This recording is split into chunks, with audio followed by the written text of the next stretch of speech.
பர்வதத்திலும் மிகவும் துதிக்கத்தக்கவர். சங்கீதம் 48:1.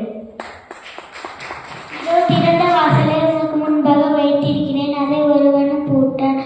வெளிப்படுத்துதல் 3:18. கர்த்தரை நான் எக்காலத்திலும் ஸ்தோத்தரிப்பேன். ஆமென்.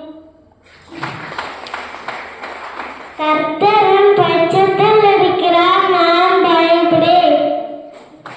உன்னதமானவரின் மறைவில் இருக்கிற அவன் சர்வவல்லவருடைய நிழலில் தங்குவான்.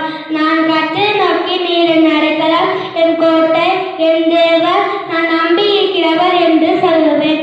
அவர் உன்னை வேறுடைய கண்ணிக்கும் பாலாக்கும் கொள்ளை நோய்க்கும் தப்புவிப்பார். அவர் தன் சிறகுகளாலே உன்னை மூடுவார். அவருடைய சத்தியம் உனக்கு பரிசயம் கேடகமும் ஆகும்.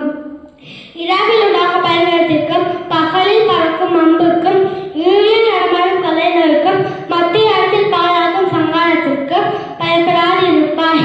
உன் பக்கம் 1000 பேரும் உன் வலது பக்கம் 10,000 பேரும் இருந்தாலும் அது உன்னை அணுகாது. சங்கீதம் 91:1-7 முடியா. If any one of you lacks wisdom, then you should ask God, who gives generously to all without finding a fault, and it will be given to you. James chapter 1:5.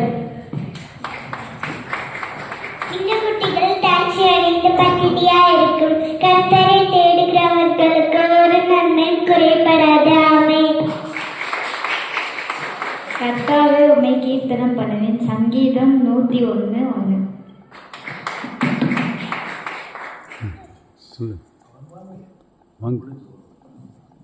அழகான